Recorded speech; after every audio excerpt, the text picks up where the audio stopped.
कहते हैं कि तू वो करता है जो तू चाहता है, फिर वो होता है जो मैं चाहता हूं, इसलिए वो कर जो मैं चाहता हूं, फिर वो होगा जो तू चाहता है। भगवान श्री कृष्ण ने श्रीमद् भगवद गीता में कहा, सर्वधर्मान परित्यज्य मामेकम शरणम व्रज। और जिस अध्याय में कहा उसी के बारे में बात करते हैं। अष्टादशो अध्याय चैप्टर 18 का सार आपको समझाने का प्रयास कर रहा हूं। नमस्कारम, स्वागतम। आप देख रहे हैं गीता ज्ञान, एक ऐसी सीरीज जिसके अंतिम अध्याय में हम पहुंच चुके हैं। और ये जो गीता का सार आप तक पहुंचाने का प्रयास किया, क्योंकि मैं प्रतिदिन पठन चिंतन मनन करता हूं श्रीमद् भगवद गीता की यथार्थ व्याख्या, यथार्थ गीता का, जिसे परमहंस स्वामी श्री अड़गड़ानंद जी महाराज जी ने लिखा है। आप भी चाहें तो घर बैठे अपने लिए एक फ्री कॉपी मंगवा सकते हैं www.यथार्थगीता.com से। 18वें अध्याय के बारे में बात करें तो बहुत बड़ा चैप्टर है, बहुत सारी बातें इसमें की गई हैं। ये अंतिम अध्याय है जिसके शुरुआत में, जिसकी अगर मैं बात करूं फर्स्ट पार्ट की, तो भगवान श्री कृष्ण बहुत सारे प्रश्नों का समाधान देते हैं। और उपसंहार में जो अंतिम पार्ट है उसमें बताते हैं कि श्रीमद् भगवद गीता के पठन से, चिंतन से, अध्ययन से लोगों को इसके बारे में बताने से लाभ क्या क्या होता है। आहार के बारे में, तप के बारे में, यज्ञ के बारे में, दान के बारे में, श्रद्धा के बारे में, डिवीजन कितने प्रकार के हैं, सब बताया भगवान श्री कृष्ण ने। और जब 18वां अध्याय शुरू होता है तो अर्जुन अपनी तरफ से प्रश्न रखते हैं कि त्याग और संन्यास को भी विभाग सहित बताइए। तो भगवान श्री कृष्ण कहते हैं कि अर्जुन, त्याग के विषय में जो मेरा मत है उसे तो सुन, क्योंकि त्याग जो है वो 3 प्रकार का होता है और उसे समझना बड़ा आवश्यक है। भगवान श्री कृष्ण कहते हैं, यज्ञ दान तपः कर्म न त्याज्यम कार्यमेव तत् यज्ञो दानम तपश्चैव पावनानि मनीषिणाम। कहते हैं यज्ञ, दान और तप, ये 3 प्रकार के कर्म जो हैं त्यागने योग्य नहीं है, इन्हें सदैव करते रहना चाहिए, क्योंकि ये तीनों ही हम पुरुषों को, नर को, नारी को, मनुष्यों को पवित्र करने वाले हैं। भगवान बल देकर के बात कहते हैं कि ये तीनों जो हैं सदैव करते रहना चाहिए। अब इनका डिवीजन बताते हैं। त्याग के बारे में सबसे पहले बात करते हैं। अपने सखा, अपने मित्र अर्जुन के लिए थोड़ा और इसको स्पष्ट करते हैं। भगवान श्री कृष्ण कहते हैं, अनिष्ट मिष्टम मिश्र च त्रिविधम कर्मणः फलम भवत्य त्यागिनाम प्रेत्य न तु सन्यासिनाम क्वचित। कहते हैं कि मनुष्यों के कर्मों का अच्छा बुरा मिला हुआ जो फल है ये जन्म जन्मांतरों तक मिलता रहता है, क्योंकि लगातार आना जाना चलता रहता है। लेकिन जो अंतिम छोर पर पहुंच गया, मंजिल पर पहुंच गया, जो अंतिम त्याग की स्टेज पर पहुंच गया, उसे फल भी नहीं मिलता है, क्योंकि उसका फल मिलेगा कैसे, वो तो मोक्ष प्राप्त कर चुका है। इसलिए उसने सबका त्याग कर दिया, वो सर्वस्व का त्याग कर चुका है, इसलिए वो अंतिम त्याग की स्थिति में पहुंच चुका है। अब कहते हैं कि कोई भी कार्य अच्छा हो रहा है, बुरा हो रहा है, बहुत सारे लोग कहते हैं कि भगवान ये काम करते हैं, भगवान ने अच्छा कर दिया, भगवान ने बुरा कर दिया।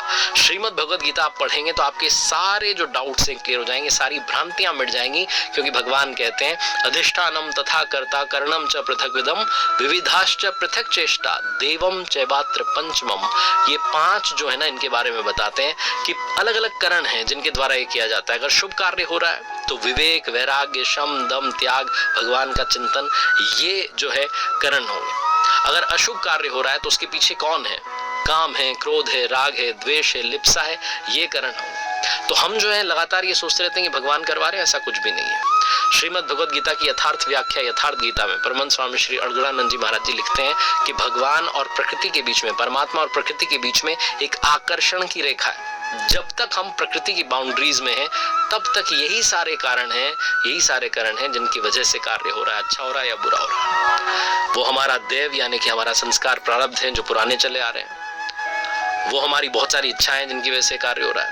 लेकिन जब हम पहुंच जाते हैं परमात्मा वाली आकर्षण रेखा में, इस रेखा को पार करके परमात्मा की तरफ चले जाते हैं, तो फिर प्रभु करने लगते हैं। क्योंकि श्रीमद् भगवद गीता में अर्जुन से कहते हैं कि तुम चिंता मत करो, मैं तुम्हारे साथ खड़ा हूं, तुम मेरे अनन्य भक्त हो, प्रिय सखा हो। लेकिन वो तब कहेंगे जब आप उनकी तरफ जाएंगे। अगर आप प्रकृति की आकर्षण रेखा में रहते हैं तो यही सारे कारण हैं जो कि बताए गए, काम, क्रोध, राग, द्वेष। अगर बुरा हो रहा है, अच्छा हो रहा है तो विवेक, वैराग्य, शम, दम, ये सब जो है आपके कार्य के पीछे के कारण हैं। अगर आप ये कहते हैं कि भगवान करा रहे हैं तो आप गलत कहते हैं, क्योंकि आपको जब भगवान करा रहे हैं तो उसके लिए उस आकर्षण रेखा को पार करना होगा, प्रभु की भक्ति में जाना होगा, प्रभु के समीप जाना होगा। वो दृष्टा से अनुमंता बने, भोक्ता बने, महेश्वर बने, फिर आपके सारे कार्य वो करने लगते हैं, सारी इच्छाएं वो आपकी पूर्ण करने लगते हैं। अब ये जो भक्ति है, आराधना है, चिंतन है, इसकी इंस्पिरेशन कहां से मिलती है? तो भगवान कहते हैं कि अर्जुन, परिज्ञाता यानी कि जो पूर्ण ज्ञाता महापुरुष हैं, संत हैं,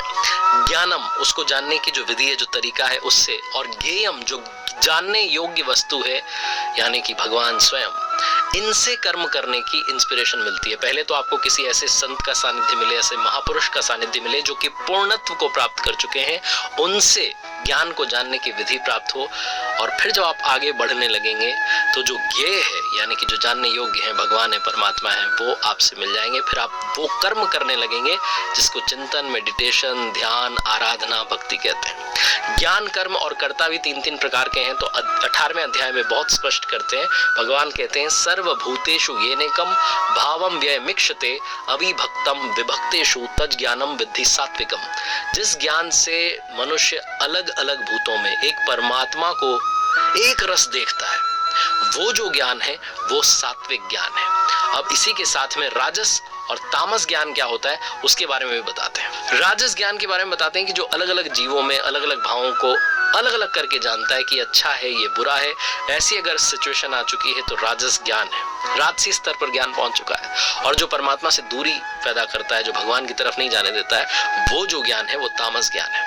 अब कर्म के बारे में बताते हैं। कर्म भी 3 प्रकार का है। नियतम संग रहितम राग द्वेषतः कृतम अफल प्रेप्सुना कर्म यत् सात्विक मुच्यते। जो कर्म नियत शास्त्र विधि, बार बार कहा गया नियत कर्म, डिसाइडेड जो किया गया है, जो शास्त्रों में बताया गया है, जो संग दोष और फल को नहीं चाहने वाला है, बिना राग द्वेष के जो चिंतन हो रहा है, भक्ति हो रही है, उसे सात्विक कर्म कहा गया है। इसी तरीके से राजस कर्म के बारे में बताते हैं कि जो फल की चाहत से किया जा रहा है, लेकिन बहुत मेहनत से किया जा रहा है, लेकिन अहंकार से किया जा रहा है, वो राजस है। जो कर्म अंततः खत्म होने वाला है, नष्ट होने वाला है, हिंसा, सामर्थ्य को नहीं विचार करके सिर्फ मोह से शुरू कर दिया गया, वो तामस कर्म है। कर्ता के बारे में बताते हैं कि जो कर्ता संग दोष से रहित होकर के अहंकार के वचन नहीं बोलता है, धैर्य से, उत्साह से जब कर्म पूरा हो जाए तो ना तो हर्ष करता है ना शोक रखता है, वो सात्विक कहा जाता है। इसी तरीके से कहते हैं रागी कर्म फल प्रेप्सु लुब्धो हिंसात्मको शुचि हर्ष शोकान्वितः करता राजसा परिकीर्तितः। आसक्ति युक्त कर्मों के फल को चाहने वाला, आत्माओं को कष्ट देने वाला, अपवित्र और हर्ष शोक में जो डूबा हुआ है, वो कर्ता राजस कहा गया है। और इसी के साथ में तामस के बारे में बताते हैं। भगवान कहते हैं कि जो चंचल चित्त वाला है, घमंडी है, दूसरों के कामों में बाधा पहुंचा रहा है, शोक करता रहता है, आलसी है कि फिर कर लेंगे, वो तामस कहा जाता है, वो तामसी कर्ता कहा जाता है।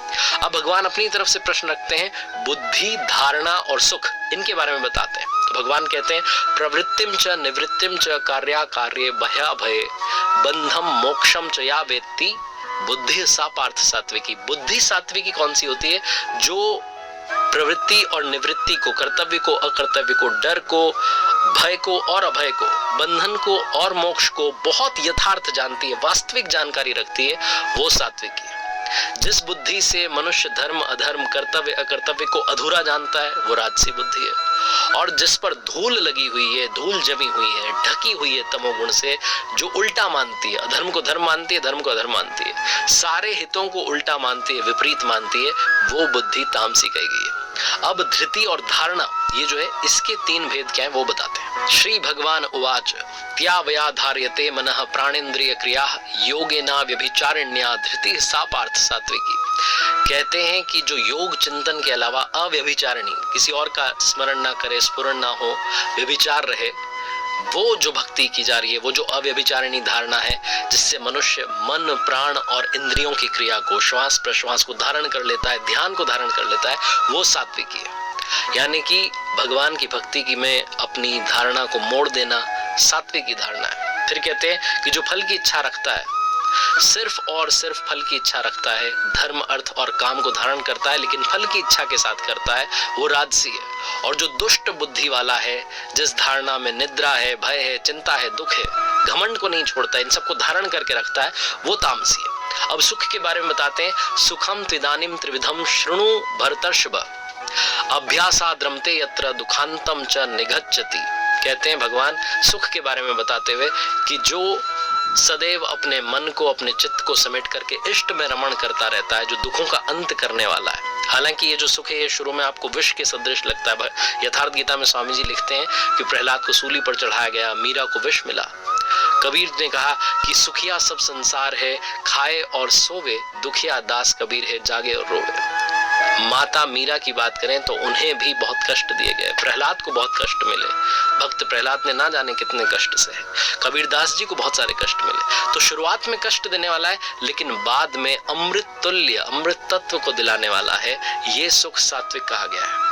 उसके बाद में कहते हैं कि जो सुख विषय और इंद्रियों के संयोग से होता है, शुरुआत में तो अमृत है, लेकिन बाद में विषय, इसका परिणाम विषय, क्योंकि बार बार आपको इसी चक्र में घूमना है, जन्म मृत्यु के चक्र में घूमना है, ये जो सुख है इसे राजस कहा गया है। और अंतिम बताते हैं तीसरा कि जो सुख भोग काल में भी, यानी कि जब भोग रहे हैं तब भी, और जिसका परिणाम भी मोह वाला है, खराब है, हमेशा हमें इसी चक्कर में रखने वाला है, आलस्य में रखने वाला है, जन्म जन्मांतरों के चक्र में घुमाने वाला है, योनियों के चक्र में घुमाने वाला है, वो सुख तामस कहा गया है। अब गुणों के बारे में भगवान श्री कृष्ण बताते हैं। श्री भगवान उवाच न तदस्ति पृथिव्यां वा दिवि देवेषु वा पुनः सत्वं प्रकृति जैर्मुक्तम यदेभिः स्यात् त्रिभिर्गुणे।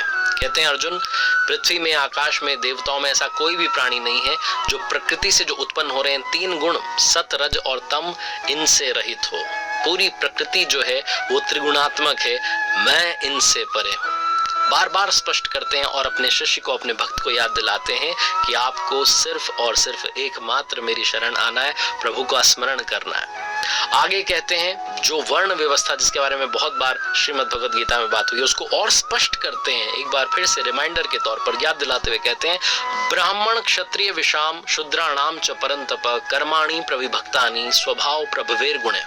भगवान श्री कृष्ण कह रहे हैं कि हे परंतप, ब्राह्मण क्षत्रिय वैश्य और शूद्र जो हैं, ये कर्म के स्वभाव से उत्पन्न जो गुण हैं उनके आधार पर विभक्त यानी कि डिवाइड किए गए हैं। अगर आपके अंदर सात्विक गुण है, निर्मलता है, ध्यान समाधि की क्षमता है, तो आप जा रहे हैं ब्राह्मण श्रेणी की तरफ। अगर तामसी गुण है, आलस्य है, निद्रा है, प्रमाद है, तो आप शूद्र श्रेणी की तरफ जा रहे हैं। उसी स्तर से आप कर्म करने लगते हैं, उसी स्तर से आप ध्यान करने लगते हैं, भक्ति करने लगते हैं। अगर बहुत ज्यादा उन्नत हो चुके हैं तो आप ब्राह्मण श्रेणी की तरफ बढ़ रहे हैं। उन्हीं चार श्रेणियों को एक बार फिर से स्पष्ट करते हैं, ब्राह्मण, क्षत्रिय, वैश्य और शूद्र, और बताते हैं कि ब्राह्मणत्व अर्जित किया जाता है, वहां तक पहुंचा जा सकता है अगर आप ध्यान करें, अगर आप समाधि की तरफ बढ़ें, अगर आप निर्मलता लेकर के आए, अगर आप अपने मन को, अपने गुणों को सात्विक कर लें। एक बहुत ही इंपॉर्टेंट बात है जो कि समझनी चाहिए।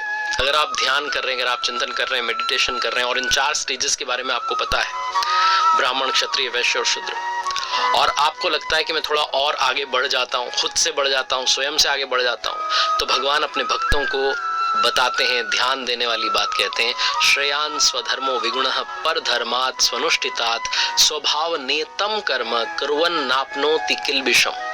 कहते हैं कि अच्छी प्रकार अनुष्ठान किए हुए दूसरे के धर्म से गुण रहित भी स्वधर्म जो है परम कल्याणकारी है। स्वभाव नियतम, जो स्वभाव से आ रहा है वो कर्म जो है परम कल्याणकारी है। ऐसा कर्म करेंगे तो आप आवागमन को प्राप्त नहीं होंगे। कई बार हमें लगने लगता है कि वो जो है वो तो बहुत ऊपर वाली स्टेज में पहुंच चुके हैं, उनकी तरह नकल कर लेते हैं। स्वामी जी यथार्थ गीता में बड़ा स्पष्ट करते हैं, स्पेशली साधकों के लिए, भक्तों के लिए कहते हैं कि हमें लगता है कि हम दूसरे की कॉपी कर लें, उनकी तरह करने लग जाएं, हम अपने स्वभाव से आगे वाले के स्वभाव को कॉपी करने लगते हैं। तो ऐसा करने से किसी को भी परम सिद्धि नहीं मिलती, मोक्ष नहीं मिलती।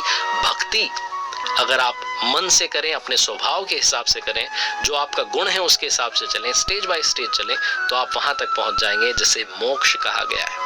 अब वो ईश्वर रहता कहाँ है, भगवान रहते कहाँ है, एक बड़ा प्रश्न है जिसको स्पष्ट करते हैं, जिसका उत्तर देते हैं भगवान श्री कृष्ण स्वयं। श्रीमद् भगवद गीता में कहते हैं, ईश्वरः सर्वभूतानां हृदय देशे अर्जुन तिष्ठति ब्राह्मण्य सर्वभूतानि यंत्रारूढ़ानि माया। भगवान कहते हैं कि अर्जुन, ईश्वर जो है वो संपूर्ण भूत प्राणियों के, जितने भी जीव हैं, सबके हृदय देश में निवास करता है।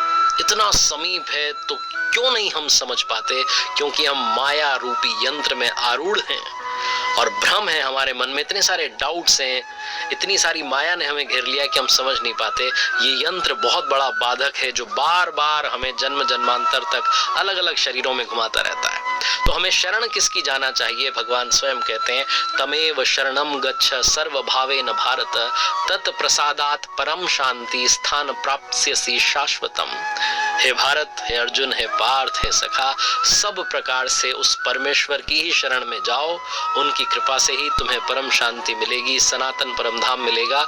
और वो एक बार फिर से कहते हैं कि मैं तुम्हारे लिए दोबारा से उस हितकारक वचन को दोबारा से तुम्हारे लिए कहता हूं, क्योंकि तुम मेरे अतिशय प्रिय हो। भगवान कहते हैं मन मना भव मद भक्तो मद्याजी माम नमस्कुरु मामे वैश्यसि सत्यम ते प्रति जाने प्रियो असी में। कहते हैं अर्जुन, तू मेरे में ही अनन्य मन वाला हो, यानी कि कहीं और नहीं, अन्य नहीं, अनन्य, मेरा अनन्य भक्त हो, मेरे प्रति श्रद्धा से पूर्ण हो, मुझे ही नमन कर।